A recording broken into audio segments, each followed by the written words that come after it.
your background, you seem more of a Midwest person. Is it the Brewers? Is it the Cardinals for you, or is it really the Dodgers, given your LA background? Well, and my father was actually at one point in time in the minor leagues way back in the day. So Wow. I kind of grew up on the Dodgers, made a slight pivot to the Tigers, was there for the Roar of '84. So it's hard not to love them. Gotcha. My Well, husband and son apologies are huge Royals fans because they grew up in Kansas City. So I'm sort of all over the place. I just like baseball. I like coffee. I like going to the games. I don't And you care like actually if Will knows what I want to eat when I'm at the ballpark. He was just talking about that in the last session because yum, there's so many great options. So Gotcha. And you love to listen to your customers from I do. the research that I've done, and which is perfect because this is around consumer engagement. But first, I like to, at the risk of seeming like Mark Maron, I like to do a little bit of the background. And you've had quite an interesting career with leadership experience in numerous different industries and as a founder in startups. Can you talk about your career path and how you ended up in your current role? Yeah, absolutely. I mean, Ken, that's a nice way to put it because sometimes I get the whole, well, what do you like to do? Because I've been in test prep. That's where I started. I went to General Mills and worked there for many years in brand management. Loved that. Brands like Cheerios and Old El Paso, great brands. And then from there, I completely pivoted and left corporate America, started a technology company. At the time, it was actually more about solving the need of helping busy, primarily women, stay in control of all of the household, duties that you need to do in order to remember birthdays, send thank you notes, like that whole endless tax of correspondence. So I started a technology startup called Red Stamp and did that for about 10 years, sold that to Taylor. Taylor's a third largest graphic arts company in the world, actually, a quiet little operation, but a lot of their brands that they hold. In 2013, was there for about 3 years and then decided to go try and work in health insurance and healthcare because, when I hit the scary 40 mark, all of a sudden I was like, okay, I need to start thinking about my health. And I thought, how intriguing that there's a health insurance company that wants to actually come out and help people really manage their health care. So that was an exciting couple of years getting that going. Now it's, a multi-billion-dollar company, publicly traded. So it's actually quite a successful venture in and of itself. And then I took some time to work with other founders and startups in a venture that I called Satya, which is a Sanskrit word for all about speaking your benevolent truth. And it's all about helping people, marry the whole idea of like home, work, self, spirit, all the things that are really important. I mean, founders work, hustle, hustle, hustle, right? There's that whole sort of, feeling around startups, and startups and founders really need to take care of themselves and make sure they're bringing out what's true to their heart, because that's the reason that they're going to, that's why they started the company. That's why they're going to be successful. So it's really, again, about, engaging that way. And I was doing that when I had coffee with the CEO of Caribou Coffee, which is a brand I've admired for a really long time, a really heartfelt, purpose-driven company, and fell in love. And so that brought me to Caribou. So really, when you look at all of that, right, across all of the different genres that I've been in, for me, it's about doing good things with good people.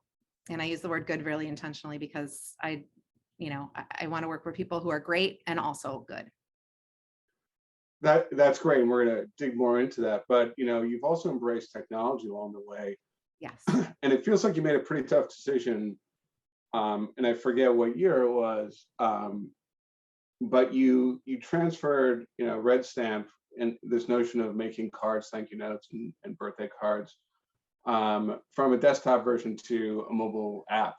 And your detractors at the time, I believe, said, well, no one wants to design a card on a phone. These people must be, eating those words these days, or, not the visionaries they thought they were.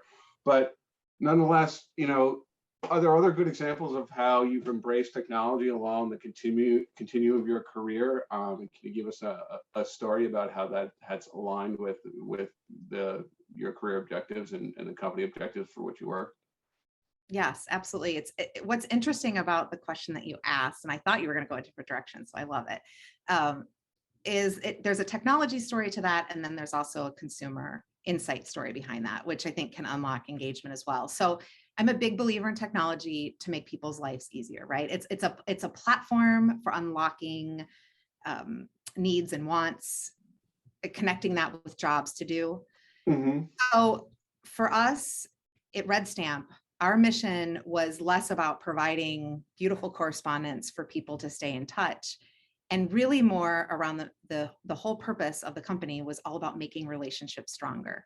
So we felt that from the very beginning. So when people left, the desktop world to head to their smartphone, because the smartphone was introduced, and they stopped keeping paper calendars and sending greeting cards and started moving to social media. I mean, those things were literally, both of those things, social media and smartphones, were invented during the duration of Red Stamp. We quickly jumped onto that because of the fact that we knew our key consumers were saying, yeah, I want to send a card to my aunt, or I want to send a text, a really beautiful text thank you to my mother-in-law who, just sent a gift that I don't have time to sit down and actually write a note out to. They would say those things. Our consumers would feel that way. But really what they wanted is a platform that they could jump on and make their relationship stronger, make the people that they're thanking, wishing, inviting, announcing feel the specialness of the moment. And so that's why we moved to the smartphone, the iPhone, this first iPhone invented back in 2009. And it was really wild at the time because I think everyone just thought, oh, it's about the output. It's about the output. And it is. I mean, people really want to feel like what they're sending is worthy and quality, but it's also about the input and the fact that you could all of a sudden make someone feel really special from, a soccer field, right? Sideline as you're watching a practice or a game. So that was the big game changer for us. And technology was really the unlock. Gotcha. That's a great answer, and very in depth. So thank you. Going back just a bit into your career, we all know and love General Mills, very consumer friendly. What experiences do you have there? And that's a great crucible for anyone who's kind of come to your position in life, I guess. But what about, what did you learn at General Mills about consumer engagement that you're able to leverage now at Caribou Coffee? Oh, so much, everything. When I was at General Mills, I had the opportunity to work with one of the most talented marketers in the business, Mark Addix. I encourage everyone to look him up. He's truly a genius. And I worked directly with him on constructing the marketing training for General Mills, which was sort of like the holy grail of the holy grail. Oh, But wow. it was a life-changing experience, actually.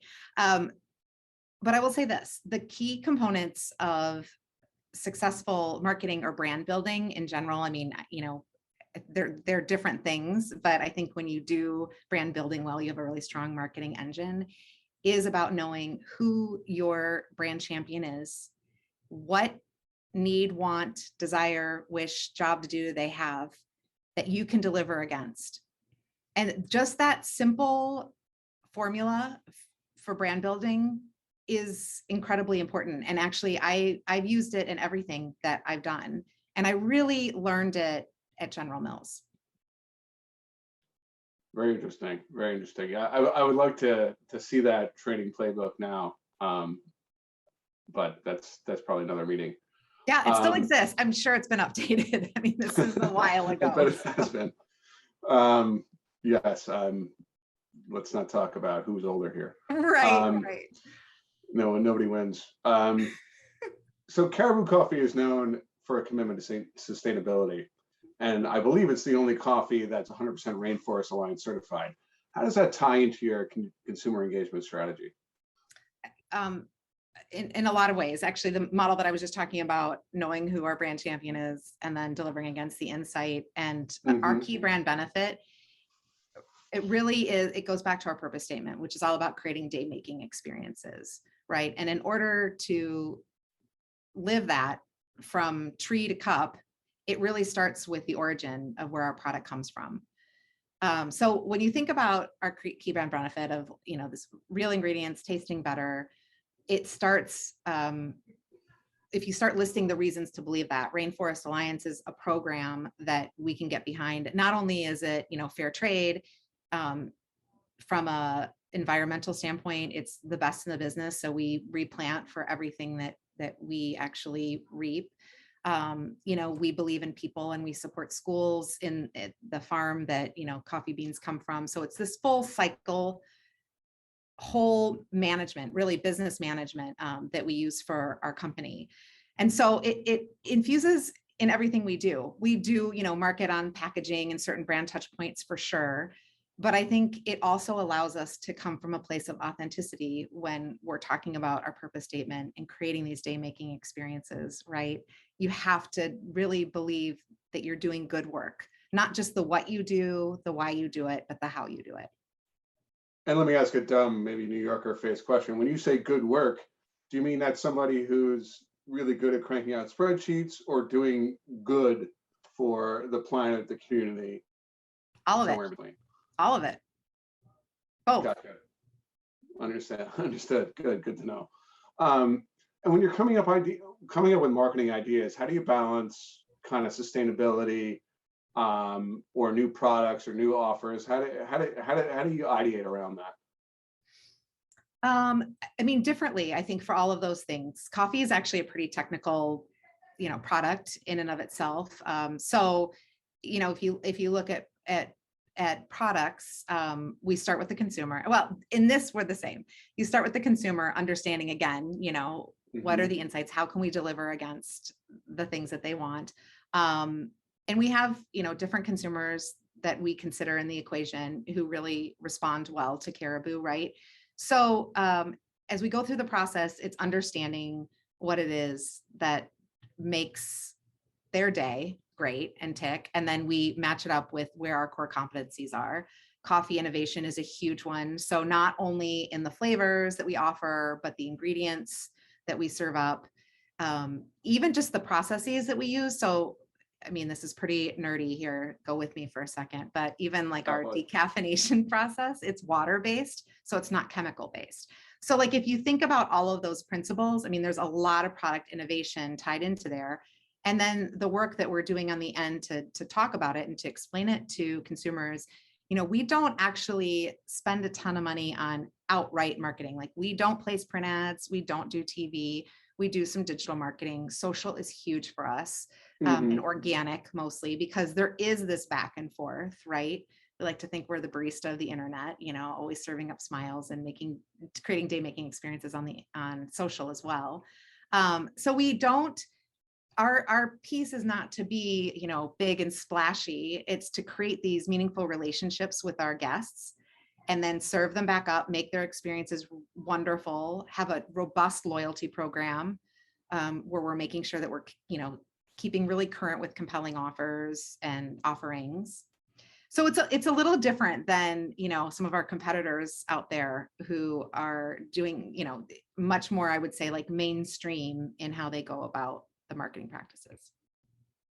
That's interesting, and that's also very thorough. The only problem is you're stepping on some of the questions I was going to ask. Ken, I'm sorry. How dare you? No, that's very good. That's very good. And it's frankly probably not that hard. The audience is probably saying not that hard to anticipate your questions, Ken. But when you're thinking about this dialogue you just talked about, between consumers and social, there was so many different segments. How do you filter out who is the brand champion, who's the angry New Yorker like me when I land in Detroit? I just want some coffee quickly. Yeah. Let me guess. I should type you as which coffee do you want? I think that's the interesting thing about coffee to some extent. Most people drink it, right? The household penetration is really high. It's in the high 60s, low 70s. So to some extent, there is a bit of, how can we make sure that everyone's loving Caribou coffee and, serving up different varieties for different individuals. But, what I think is really important is we're never going to play in the bargain coffee space. We have to hold true to who we want to serve and who loves us. So we're really careful about that. If we're not out to make the most expensive cup of coffee. We're not the most expensive cup of coffee out there in the marketplace, but definitely it is a bit discerning. One of the things that's really interesting is, like I said before, we use real ingredients. And so with our mochas, we actually melt chocolate chips in every single mocha or hot chocolate or anything that we make. And we've had people, try Caribou at airports or come to Minneapolis and have one of our mochas, and they're like, you've spoiled me. Now I can't go back to having, the powdered chocolate or whatnot. Yes. And same with like pumpkin. I just saw chat come through, a comment come through about pumpkin. I mean, we use real pumpkin puree, right? So it's like, it's just a different profile. Wow. So if you're actually coming out and saying to us, hey, listen, I just want a cup of coffee. I mean, we've got that, but we're not going to make excuses. We're not going to discount what we do because it's made with quality in mind first. Very interesting. I'm sorry. And by the way, I've been to New York many, many times. That's where I build my startup. So there's great coffee there too. Yes, that's another conversation. I mean, I still love the guys, frankly, who are the street vendors. Totally. Sell a solid cup of coffee for $1. Yeah. But I'm, my tastes have changed. I'm probably, just as strong and as dark as you can make it. The other thing though, Ken, sorry, I just will say one thing, just extending and being even more thorough. But I don't think this was something you were thinking. So I'll go there. Is when I think about the other piece of it, right, which is kind of the softer side of what we serve and that whole idea of day making and comfort. People come to us a lot for our mochas and pumpkin spice and lattes, right? I mean, the coffee of the day is a thriving business. We do well there. People who like our coffee, choose our coffee, sometimes just want it straight up.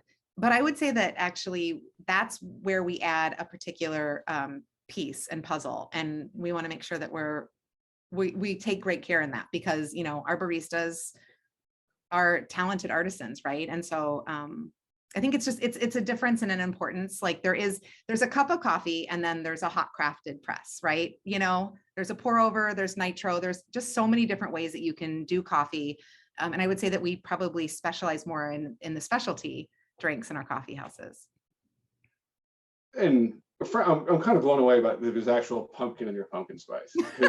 I love the smell of it when I smell it in an airport, using that example again, but I'm always like, well, that's a nice chemicals they made. Yeah. Those guys those chemists are pretty smart. I feel like this is like a commercial. I'm not trying to make it a commercial. I mean, everyone's free to drink whatever coffee they want on the brand, but I think everyone who's watching probably likes passion, and you clearly have a passion for your brand. I do. Passion is huge. But I will say that like we only use real ingredients. In fact, we use clean ingredients. So that even is a level deeper. Clean ingredients. Mm-hmm. What does that mean? Means organic. It doesn't mean no chemicals. There's a whole list actually if you go on and look at kind of the naughties list on the government website, like all the food regulatory arms, and there's a no list, and we actually meet every single one of those. So it's organic, it's and clean means like there are no chemicals. We only use real sugar. So some of our drinks actually, this is the downside, I guess, have a higher sugar count because we're not cutting it with anything else. It's just right. Like, if we say it's made with milk actually has a lot of sugar. It's made with milk. Got you. Now, getting back to marketing, given so many choices and given the somewhat massive disruption we're still going through in our society, how are you keeping up with changing consumer behavior and media consumption patterns? Yeah. Well, digital has been huge. I mean, I'm sure no one's surprised by that on this call, and we've been listening to it. It still is about making those moments and having that moment, where you indulge and have a cup of something you really enjoy. So we're not taking away from that, but I think that we're really trying to enhance that through the digital services that we're offering. So, we spun up things like curbside right away. Our drive-through business is hopping. We do a healthy order ahead business where you can actually go onto our app and have your drink ready by the time you get to the store. So we've stepped up those types of services so that we could build convenience into the coffee run. And also then, I think that's what we've seen is that people aren't, driving by a Caribou on their way to the office, right? They may be working from home. But they're still craving that moment of the day when they can enjoy a cup of coffee. So how do we help boost that? So even things like third-party delivery, we're there. We just Mhm. launched a subscription business for beans and I K-cups saw on our that. website. So we're doing things that just enhance the convenience, of how you get coffee. Yeah, and that is a great point. That subscription business is about convenience. I live in fear of waking up and not having any beans to grind. Yeah, Um, and what I are you hear going to you. do at 6 in the morning? Um, it's kind of, one of my questions was, how do you choose your channels? But, with social being, so interactive with your audience, I guess that's kind of the answer to the question. But are you leveraging any MarTech or ad tech tools to increase your knowledge about your customers? Or is it just kind of like, well, we're interacting with people, and that from that exhaust, we know who's who and what's what and what our segmentation looks like? Yes, I would say that our biggest knowledge from a digital resource perspective is through our loyalty program. These are people who have opted in to receive some really healthy rewards, and in exchange, they've told us a little bit about themselves. Right. Nothing too creepy, but we also know, hey, Ken, we know you're a coffee of the day kind of guy. So when we have a blend in from Costa Rica, we're going to send you a notice and say, come by, like La Manita's in stock. Someone like me who loves oat milk hot crafted presses, when we come out with the new pumpkin hot crafted press of the season, I'm going to go ahead and get a notice saying, okay, we're in stock. So we do more recency, frequency, monetary segmentation. We don't do a lot with like PII because we're just not that sophisticated as a coffee house, quite honestly. But we definitely know preferences, so we're able to serve up the right message at the right time to the right people. Gotcha.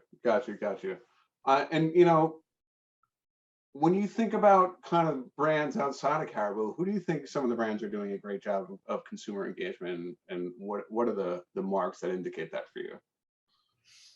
I think it's, the brands that I think do the best are the ones that meet their consumers where they're at, right? I mean, that's 100% what it's all about. So some of the brands I may not necessarily agree with or subscribe to, but from a, marketing study kind of way, I think there are a handful of ones. And then I think there are the innovators, and I'll talk about that in a second. I think they're the innovators that have actually done a really interesting job flipping the script, right? Like when I think about, I have a 16-year-old son, when he turned 13 and 14, it was all about the shoe drops, right? So like how interesting Nike and relevant Nike made themselves when they started doing all of these shoe drops and starting to interact with consumers with where they're at, all of a Hmm. sudden it became a craze, right? Like what used to be going to the store, going to the mall to buy a pair of shoes, or even then going to Amazon and, wherever you shop for your shoes, the fact that there were these limited supplies, so tapping into scarcity, the fact that they were hot designs, the fact that you interacted digitally with the drop itself. I mean, the fact that it was even named a drop.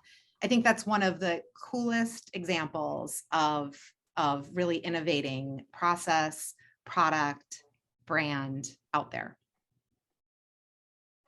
That's excellent. And when you think about the span of your career, Kaplan Mhm. and General Mills, startups, to Caribou, where you obviously have found a dream fit, and you've embraced tech along the way. What has been the biggest addition for a marketer? What has been the most disruptive, game-changing technology in that span? Hmm, that's interesting. I mean, I would have to say the smartphone and all that it's Right. brought with it, right? Because it changed our culture in so many ways from a marketing perspective, but just from an interaction perspective. Like strip out all of the things that we say that we do as, storytellers and promoters, and you just think about pure behavior. The fact that, the smartphone came out, technology came out that that people could communicate asynchronously in such a compelling way, or through distance in such a compelling way. It's been a huge game changer. Like, the example that comes out is like children are not getting their licenses as soon as they used to when they turned 16. Because why? You can just game with your friends online, right? Even if they're, the next neighborhood over. Or the fact that people go to dinner and, spend more time on their phones than they do speaking to each other. I mean, it's such a huge shift from a human standpoint, a humanity standpoint. And I think that, if you're not embracing that, and maybe I'm a little biased from my Red Stamp days, but if you're not thinking to yourself, okay, in what ways are we changing as humans, right? And what are the needs that are going to arise from that? I mean, that's the kind of stuff that all marketers should be paying attention to. Yeah, and how do I get on this device in some way, shape, or form? Right. Well, and Ken, yeah. You haven't talked a lot about your business, but it's actually really interesting when you think about what you do, because I mean, all the privacy pieces that are coming out now, everything else that's now shifting a bit. And I think, that's another interesting thing when you think about COVID, for example, right? Like people all of a sudden have become more private because they've retreated, to some extent. So I think what you do is really fascinating too, from a consumer engagement standpoint. Can I flip it on you a little bit? Neustar commercial? Yeah. It's actually time for, I think, audience engagement. Okay. But yeah, I think I'm not supposed to talk about how we can, use our wonderful online and offline graphs to fuel customer segmentation, activation, and measurement. But that'll be the extent of that. But I think someone named Trevor has asked, when it comes to the subscription service, do you feel like that dilates the brand, or do you think that it strengthens the brand? So we were really careful about our subscription and how we introduce subscription. For us, one of the biggest requests that we get actually is, when are you coming to my state? Because we're in 17 states. We're not in all 50. I noticed. Not yet anyways. So I think for us, it's actually really helpful, because the idea of being able to get the freshest beans, you can actually go on and choose exactly how you want to get them ground. You can learn more a little bit about, where they come from and the story behind them and the taste profile, et cetera. Like, I think it actually creates engagement with the brand in a different way. And typically, we're not seeing guests 7 days a week, 3 times a day. And we know that actually there are coffee occasions that are had outside of our coffee houses. So we just, we want to meet people where they're at. And we feel like this is a really good way to do that, because Ken, you're right. Like, one of the worst things ever is when you wake up in the morning and you don't have any coffee in your house. And that's a sad moment, right? Right. Totally. And, in my research, I found out that, when you join the company on the corporate level, you have to spend a week in a store. Yeah. Tell us about that experience and what you learned there. Oh my gosh. Well, obviously you can tell I'm a curious, nerdy type, right? Like, I love to get right into everything that I'm into. I mean, that's my jam. So it was a dream come true working in a store for a week. I wound up at lots of busy points going in the back and doing dishes, because I felt like, gosh, I just wanted to get out of the way of the magic that was happening in the front of the house. But here's what I learned. I mean, I learned that it's incredibly hard to be a general manager and run a coffee house, because that you have, traffic all day. You never stop moving. You're managing your team, you're making sure that the place looks great, you're interacting with customers who know you by name and expect that you're going to remember every detail in their drink, right? Mm-hmm. So, we're really, really fortunate to have the people that we do working at our stores, 100%. But I think, the other interesting thing that we talk a lot about is how, and actually one of the reasons that we settled on the purpose statement that we did is because we have this opportunity being the first person that you interact with in the morning. And it's a responsibility that we feel. You really do have an opportunity to help make someone's day better. And actually, when you think about that and think about the power of that, what we sell is coffee. What we believe is in the infinite power of connection. And I think that's what you feel when you're actually there working in the store. Yeah, it's an interesting play. And I wonder how that infuses the way you think about the marketing. But yeah, when you're a company that's not bombarding the world with budget, probably all the media sellers hung up 20 minutes ago. But what KPIs do you think about? What's measurable, and what do you think about when you think about your goals? Yeah. Well, I mean, I think like everyone, we definitely have sales goals, and the way we break that down is how many transactions we have in the store, how much are people spending with us. So some pretty basic KPIs from a sales perspective.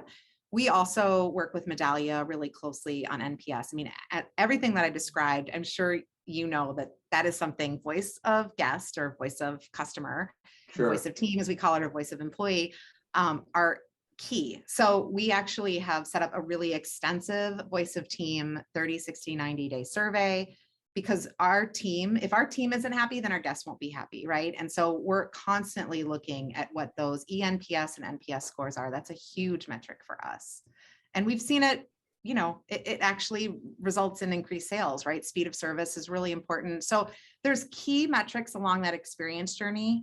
And I would say probably this is where we talk about the marketing piece versus like the internal versus the external. Mm-hmm. In order to tell great stories, in order to promote our product, we need to be doing the right things at our business. And so that's what we're really focusing on, are the operational measures, and how happy people are when they're experiencing. And then we talk about that, or even better yet, other people talk about it for us.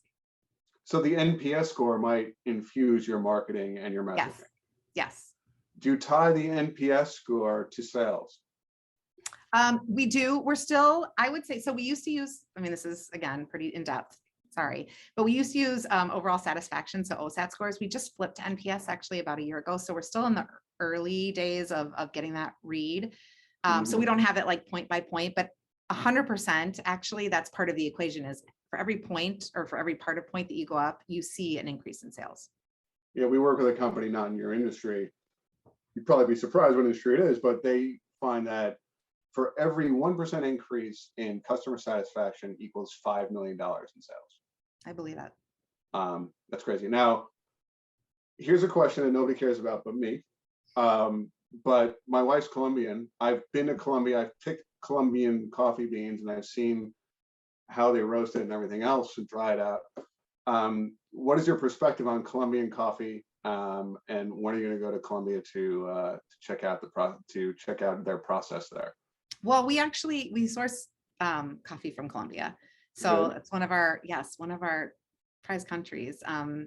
We actually, so through Rainforest Alliance, the organization that I was talking about, we meet different growers from time to time. We have growers that we've worked with over the years. We've been around for 30 years, so we have longstanding relationships in the growing fields, especially in Costa Rica, I would say, are some of our oldest farmer partners. Gotcha. But it's great coffee. It really is.